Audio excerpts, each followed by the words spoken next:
Shalom, selamat malam Bapak Ibu jemaat yang dikasihi oleh Tuhan.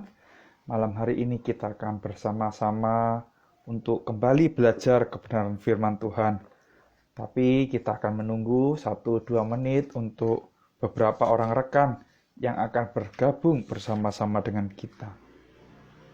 Ya, selamat malam Bapak Eko yang sudah bergabung. Kita masih akan menunggu 1-2 orang, beberapa orang rekan dalam 1-2 menit ini yang akan bergabung dengan kita. Ya, selamat malam. Ada Bu Thomas, ada Bapak Erik yang bergabung.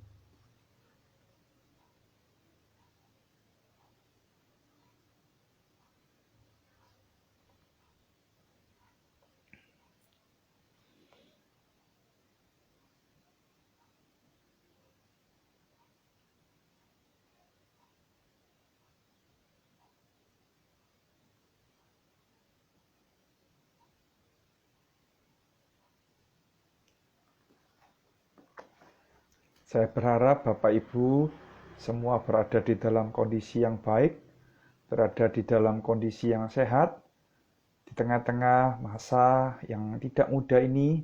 Biarlah anugerah Tuhan boleh tetap kita alami dan nyata di dalam kehidupan kita.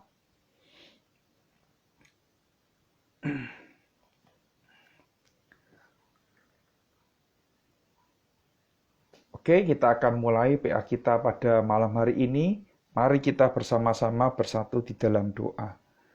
Bapa di dalam surga, kami sungguh bersyukur untuk pemeliharaan Tuhan, untuk penyertaan Tuhan yang boleh senantiasa kami rasakan dan kami alami di dalam kehidupan kami. Secara khusus di masa-masa yang sulit ini, kami boleh ada sebagaimana kami ada hari ini, itu semua karena anugerah dari Tuhan. Tuhan, bila sebentar lagi kami akan belajar kebenaran firman-Mu, kiranya Engkau sendiri yang akan menolong kami, Engkau sendiri yang akan memimpin kami, supaya kami boleh mengerti setiap bagian yang akan kami baca dan kami renungkan bersama-sama. Terima kasih ya Tuhan, dengar doa kami.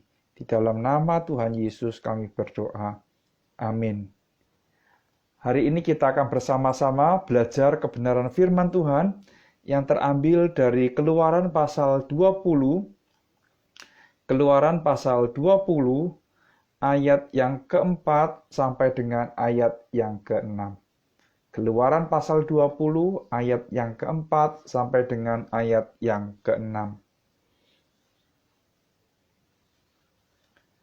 Jikalau Bapak Ibu sudah menemukan, Bapak Ibu bisa memperhatikan, saya akan membacakan firman Tuhan yang terambil dari Keluaran pasal 20 ayat yang keempat sampai dengan ayat yang keenam. Demikian bunyi firman Tuhan. Jangan membuat bagimu patung yang menyerupai apapun yang ada di langit di atas, atau yang ada di bumi di bawah, atau yang ada di dalam air di bawah bumi. Jangan sujud menyembah kepadanya atau beribadah kepadanya. Sebab Aku, Tuhan Allahmu, adalah Allah yang cemburu, yang membalaskan kesalahan bapa kepada anak-anaknya, kepada keturunan yang ketiga dan keempat dari orang-orang yang membenci Aku. Tetapi Aku menunjukkan kasih setia kepada beribu-ribu orang, yaitu mereka yang mengasihi Aku dan yang berpegang pada perintah-perintahku. Sampai demikian jauh pembacaan firman Tuhan.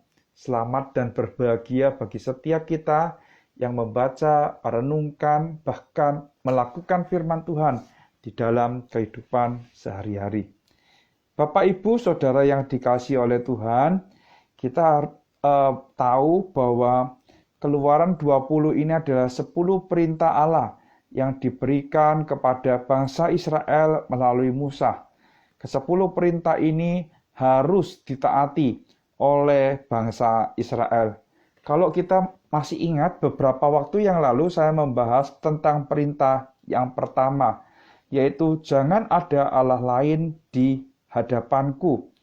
Ya, kenapa kok tidak boleh ada Allah lain? Ya, tidak lain dan tidak bukan karena Tuhan sendiri ingin ya umatnya itu benar-benar menyembah, umatnya itu benar-benar beribadah kepada Dia. Ya, jadi karena Dia adalah Tuhan yang telah membebaskan bangsa Israel dari tangan perbudakan. Oleh karena itu, Tuhan menginginkan supaya bangsa Israel dan umat pilihan Tuhan itu hanya menyembah kepada Allah saja. Nah, hari ini kita belajar perintah yang kedua, yaitu dikatakan jangan membuat bagimu patung yang menyerupai apapun yang ada di langit di atas, atau yang ada di bumi di bawah, atau yang ada di dalam air di bawah bumi. Nah, Bapak Ibu Saudara sekalian, setelah manusia jatuh ke dalam dosa, manusia tahu bahwa ada satu tempat di dalam hatinya tidak dapat dipenuhi oleh apapun selain kecuali oleh Allah. Nah, di dalam perjalanan untuk mengenal Allah, manusia itu tidak mau menerima pernyataan tentang Allah yang benar, bahwa Allah telah menyatakan dirinya kepada umat manusia. Allah telah lahir ke dalam dunia, dan kita bisa mengenal Allah melalui siapa? Melalui Yesus Kristus. Tetapi manusia yang sudah jatuh ke dalam dosa, dengan segala pemberontakannya, dengan segala keinginannya, dengan segala kekreatifannya yang sudah jatuh ke dalam dosa, manusia ingin menciptakan Allah versi mereka sendiri. Ya, kenapa Tuhan itu mengatakan jangan membuat bagimu patung yang menyerupai apapun yang ada di langit di atas, atau yang ada di bumi di bawah, atau yang ada di dalam air di bawah bumi? Karena Allah tahu kecenderungan hati manusia. Manusia bukan ingin menyembah Allah yang benar, tetapi jikalau manusia sudah menemukan gambaran tentang Allah yang benar, terus kemudian manusia memahat gambaran Allah yang ia miliki, menjadikan pahatan itu menjadi sesuatu yang disembah, maka akhirnya apa? Manusia lebih menyembah kepada apa yang dibuat oleh dirinya daripada menyembah kepada Allah yang benar. Nah, Bapak Ibu yang dikasihi oleh Tuhan, kita tahu bahwa kita itu rentan sekali untuk jatuh ke dalam dosa. Apalagi ketika kita berada di masa-masa yang sulit. Ya, kita itu sangat rentan sekali, apalagi kita ini orang timur. Kita tinggal di Indonesia, Bapak Ibu. Ya, sesuatu kita anggap ada apabila sesuatu itu berwujud atau nyata. Ya, sesuatu itu dapat kita lihat dengan panca indera kita, dapat kita pegang dengan tangan kita. Nah, dan biasanya kita ingin menjadikan sesuatu itu sebagai Allah kita. Nah, di dalam bagian ini Allah tidak ingin. Karena apa? Jangan sampai ketika sesuatu yang dibuat yang dalam tanda petik menyerupai Allah itu dapat menggantikan posisi Allah yang sesungguhnya, dapat menggantikan posisi Allah yang sebenarnya. Dia mungkin merepresentasikan Allah, tetapi karena manusia sudah jatuh ke dalam dosa, kecenderungan hatinya itu jauh dari Allah, maka perlahan demi perlahan manusia memiliki kemungkinan untuk apa? Untuk meninggalkan Allah. Jadi jangan membuat bagimu patung yang menyerupai apapun yang ada di langit di atas, atau yang ada di bumi di bawah, atau yang ada di dalam air di bawah bumi. Di dalam perjalanan agama, kita pernah mengenal ada orang yang menyembah kepada buah-buah tertentu. Ada orang yang menyembah kepada pohon, gitu ya. Ada orang yang menyembah kepada benda-benda tertentu. Apakah pohon itu Allah? Bukan. Apakah buah-buah itu Allah? Bukan. Bahkan ada orang yang mendewakan binatang-binatang tertentu. Apakah binatang itu adalah Allah? Bukan. Allah tetaplah Allah. Pohon tetaplah pohon. Kemudian buah-buahan tetaplah buah-buahan. Binatang-binatang yang ada tetaplah binatang-binatang. Semuanya itu adalah ciptaan Allah. Jangan sampai sesuatu yang kita ketahui sebagai ciptaan Allah ini, kita posisikan sebagai Allah. Dan Allah tidak mau itu terjadi di dalam kehidupan kita. Nah, di dalam kehidupan kita sehari-hari, ketika kita membuat patung dan kita meninggalkan Allah yang benar, maka sebenarnya kita sedang menyembah kepada berhala. Nah, lalu pertanyaannya apa sih Pak berhala itu? Berhala itu adalah segala sesuatu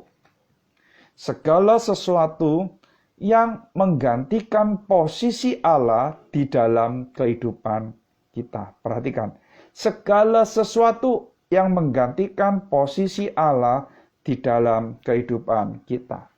Berhala itu bisa berupa barang yang kita miliki, atau bisa berupa orang-orang yang Tuhan percayakan untuk ada di dalam kehidupan kita. Misalnya, berhala itu bisa juga berarti uang, ya. Uang itu menjadi berhala kita. Jadi kita itu tidak bisa hidup, gitu ya. Terus kemudian kita itu khawatir kalau tidak punya uang itu seolah-olah hidup ini akan berakhir, gitu ya. Nah, itu berhala, sesuatu yang bisa menggantikan Allah di dalam kehidupan kita. Sesuatu yang bisa menjadi Allah di dalam kehidupan kita. Itu yang disebut dengan berhala. Nah, Bapak Ibu Saudara yang dikasihi oleh Tuhan, selain benda, bisa jadi anak kita itu menjadi berhala kita. Artinya apa? Kita sibuk mikirin dia. Kita lupa ya bahwa dia itu adalah kepunyaan Allah.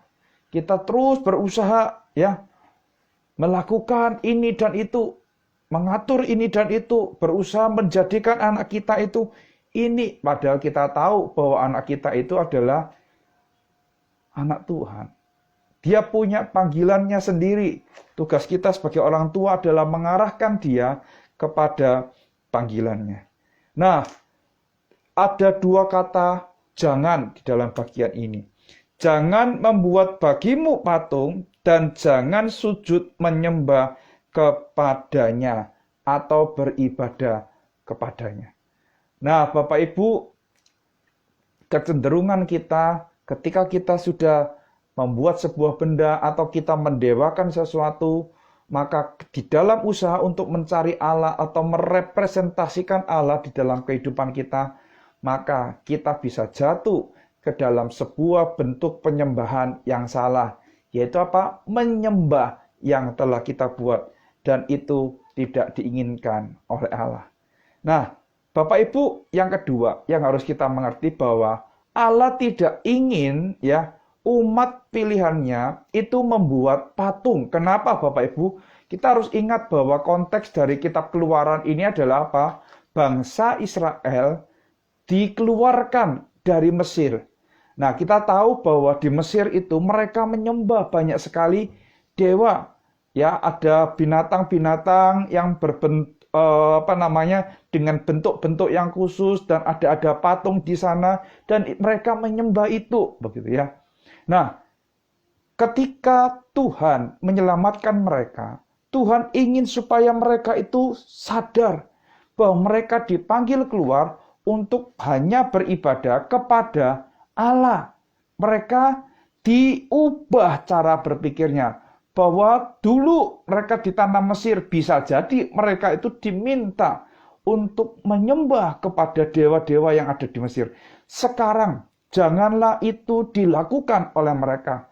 Mereka harus menyembah kepada Allah. Tidak boleh lagi ada patung. Tidak ada lagi penyembahan kepada patung atau sesuatu yang menyerupai ciptaan apapun dan dijadikan Allah di dalam kehidupan mereka. Bapak Ibu Saudara yang dikasihi oleh Tuhan, selain itu, hal yang ketiga adalah kita harus menyadari bahwa natur Allah itu adalah roh. Roh itu tidak terbatas oleh ruang dan waktu. Beda dengan ciptaan, ya, beda dengan patung. Ketika kita membuat sesuatu yang menyerupai, yang merepresentasikan Allah, dan akhirnya kita menyembah, kita berharap apa? Dengan adanya patung atau benda yang kita anggap sebagai representasi dari Allah itu, ketika kita menyembah di hadapannya, Allah itu hadir. Allah itu ada. Nah, Bapak Ibu, kita harus tahu bahwa Allah itu adalah naturnya adalah roh. Artinya apa? Allah itu tidak dibatasi oleh ruang dan waktu. Jikalau saat ini Bapak Ibu saya tanya, apakah Allah ada di tempat saya malam ini? Jawabannya adalah ada. Terus kemudian jikalau saya bertanya, apakah Allah juga ada di tempat Bapak Ibu? Jawabannya juga ada. Bagaimana bisa? Oh, Allah ada di sini, terus kemudian Allah ada di sana. Bapak Ibu, kita manusia yang terbatas, kesulitan menjawab itu karena apa? Karena kita ini adalah terbatas. Manusia adalah ciptaan yang terbatas. Kita sulit membayangkan, kita dibatasi oleh ruang dan waktu. Sementara Allah tidaklah demikian. Sementara Allah itu naturnya adalah roh. Oleh karena itu Bapak Ibu, Allah tidak ingin penyembahan kepada dirinya. Ketika manusia beribadah kepada dirinya, manusia itu dibatasi oleh apapun. Jadi misalnya, kalau kita seandainya merepresentasikan Allah dengan patung atau benda-benda yang kita anggap itu merepresentasikan Allah, maka penyembahan kita menjadi terbatas. Maka pertanyaan-pertanyaan yang akan muncul begini, Pak, boleh enggak kita berdoa tanpa ada patung di depan kita? Nah, itu pertanyaan-pertanyaan yang mungkin muncul. Ketika kita memahami bahwa natur Allah itu adalah roh, maka dimanapun kita berada, kita bisa berdoa karena Dia tidak terbatas, tidak dibatasi oleh ruang dan waktu. Bapak Ibu Saudara yang dikasihi oleh Tuhan, tentu saja pemahaman ini adalah sesuatu yang sangat penting di dalam kehidupan kita. Ya, ketika kita berada di masa-masa yang sulit ini, terus kemudian ada saudara kita mungkin, ada teman kita, ada sahabat kita, rekan kerja kita yang terpapar COVID-19. Nah, ketika mereka terpapar COVID-19, nah, kita bersyukur bahwa kita ini punya Allah yang tidak dibatasi oleh ruang dan waktu. Jadi, baik si penderita COVID-19 itu, baik kita, orang-orang yang mengasihi mereka, itu berdoa bersama-sama. Apakah Allah mendengar? Jawabannya iya. Ketika kita memohon supaya Tuhan melindungi kita dan melindungi keluarga kita yang terpapar, saudara kita, teman-teman kita, rekan kerja kita. Apakah Allah sanggup melakukannya? Iya, Allah sanggup. Karena Allah tidak dibatasi oleh ruang dan waktu. Bapak Ibu, saudara yang dikasihi oleh Tuhan, mari saat ini, di tengah-tengah keterbatasan kita, untuk beribadah secara komunal di gereja, kita masih bisa bersyukur. Karena apa?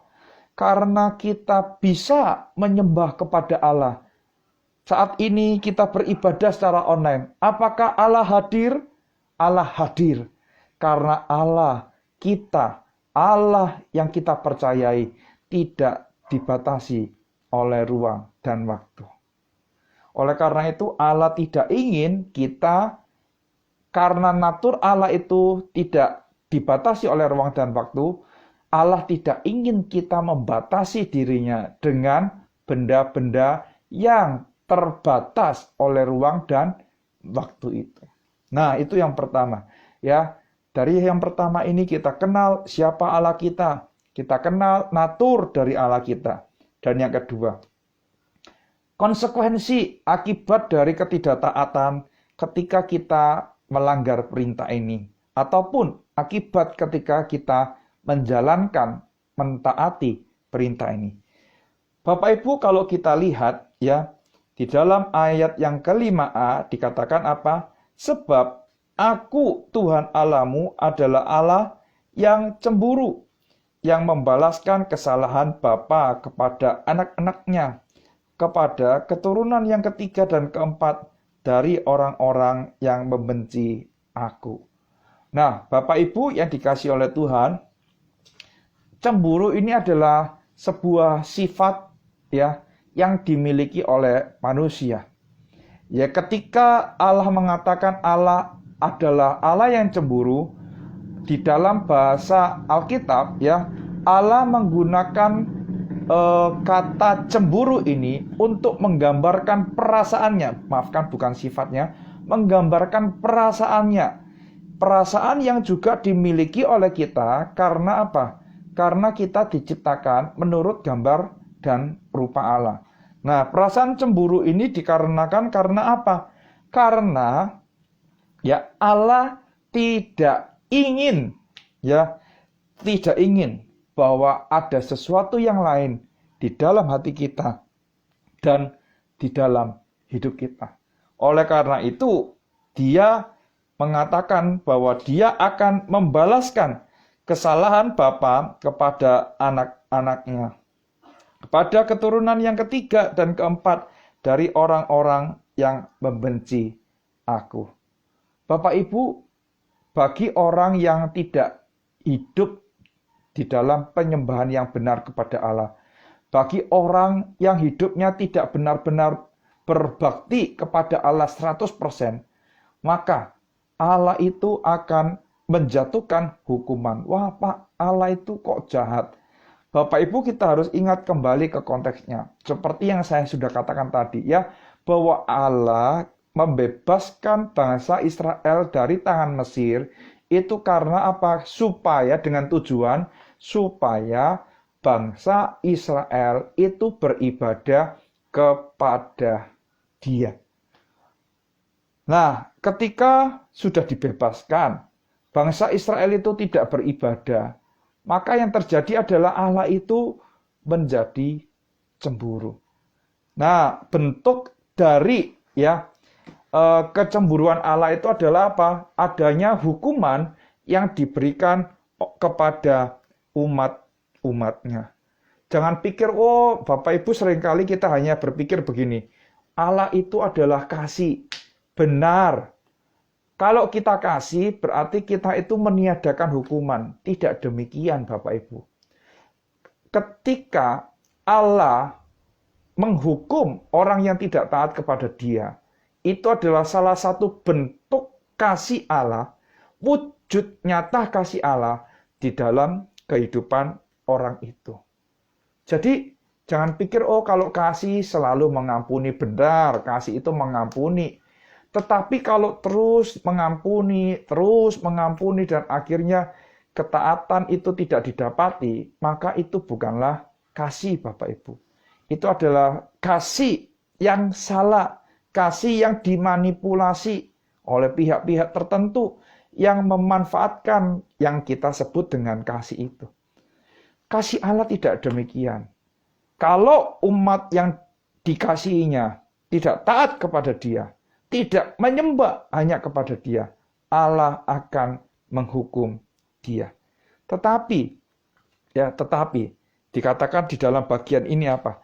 Kepada orang yang mengasihi Allah dan berpegang teguh kepada perintah Allah, Allah akan menunjukkan kasih setianya. Allah akan menunjukkan kasih setianya. Bapak Ibu, Saudara yang dikasihi oleh Tuhan, seperti yang saya katakan tadi, Allah itu adalah pribadi yang konsisten. Ketika ada orang yang tidak taat, Dia akan menghukum. Tetapi ketika ia mendapati bahwa hidup kita itu dibangun atas dasar ketaatan, dibangun atas dasar kasih kita kepada Allah, maka Allah juga akan dikatakan menunjukkan kasih setia. Dengan cara apa? Dia memelihara kehidupan kita. Dia memelihara keturunan kita. Bahkan di masa-masa yang sulit, kita tetap bisa merasakan kebaikan Allah dan kasih setia dari Allah. Bapak Ibu yang dikasihi oleh Tuhan, perintah yang kedua ini adalah perintah yang penting. Perintah yang kedua ini adalah perintah yang tidak boleh kita abaikan.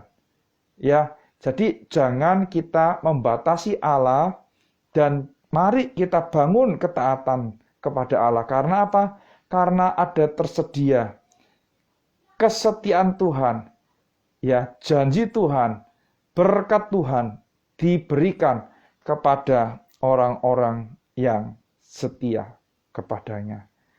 Nah, dengan dasar inilah Bapak Ibu, mari kita membangun ketaatan kita. Artinya apa? Sepanjang kehidupan kita boleh melihat bahwa Allah terus memelihara kehidupan umat pilihannya. Kepada orang-orang yang takut akan Dia, kepada orang-orang yang berpegang kepada perintahnya, kepada orang-orang yang hanya menyembah kepada Dia.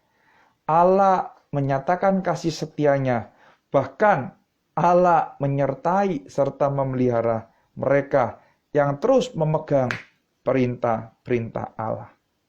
Bagaimana dengan kehidupan kita saat ini? Sebagai orang yang sudah percaya kepada Tuhan. Sebagai pribadi yang mengaku sebagai murid Kristus. Apakah memang benar hidup kita hanya dibaktikan? Hidup kita hanya menyembah kepada Tuhan Yesus Kristus. Atau jangan-jangan ada sesuatu yang lain yang masih kita andalkan. Sesuatu yang lain yang masih kita harapkan. Bapak Ibu, ingat, Allah tidak ingin diduakan. Kalau Bapak Ibu diduakan, rasanya itu bagaimana? Pasti rasanya itu sakit Bapak Ibu ya. Sakitnya itu, kalau kata sebuah lagu, sakitnya itu di sini, tidak tahu di sini itu mana Bapak Ibu ya. Orang yang diduakan pada umumnya pasti akan merasakan sakit. Demikian juga Allah. Ketika kita di masa-masa yang sulit ini mengalihkan pandangan kita, bukan hanya menyembah kepada Dia, maka Allah itu mengalami kesakitan. Allah itu sakit hatinya dan Allah tidak ingin diperlakukan seperti demikian. Bapak Ibu, seringkali kita ingin dipelihara, dijagai, diberkati oleh Allah. Namun seringkali kita tidak suka dengan Allahnya. Bapak Ibu, ini adalah sebuah perintah dengan satu kesatuan. Kalau engkau mau berkatnya, jangan engkau tidak mau Allahnya. Demikian juga, kalau engkau mau Allahnya, engkau pasti akan mendapatkan berkat. Oleh karena itu, di masa-masa yang sulit ini, marilah kita tetap memfokuskan hati, men-tune hati kita ya. Kalau di radio itu ada tuning ya. Tune itu supaya apa? Kita dapatkan frekuensi yang tepat. Kita tune hati kita supaya kita boleh mengerti kehendak Allah, supaya kita boleh terus berpegang pada perintah-perintah Allah dan supaya kita tetap beribadah dan menyembah kepada Allah saja. Di masa-masa pandemi ini sangat rawan Bapak Ibu ya, kita berpaling. Sangat rawan kita mengalihkan pandangan kita kepada Allah yang lain. Tetapi hari ini kita diingatkan, justru di masa-masa seperti ini, masa-masa kita diuji ini, kita mau tetap menyembah kepada Allah dan kita tetap mau hidup dengan berfokus kepada Allah, tidak kepada yang lain. Dan kita mau berpegang kepada perintahnya. Dan tentunya Allah sumber damai sejahtera yang akan senantiasa memberkati setiap kita. Amin Bapak Ibu.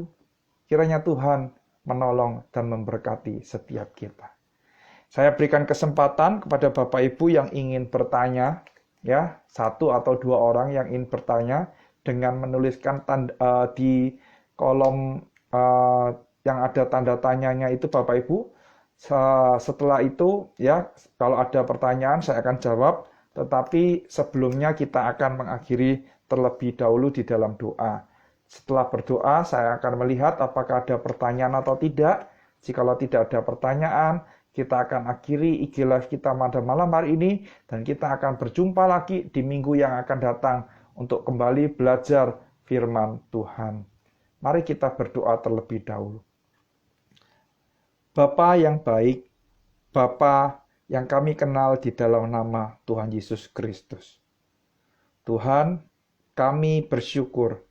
Sekali lagi kami diingatkan bahwa kami tidak diminta untuk membuat patung atau benda-benda yang kami anggap merepresentasikan Allah di hadapan kami.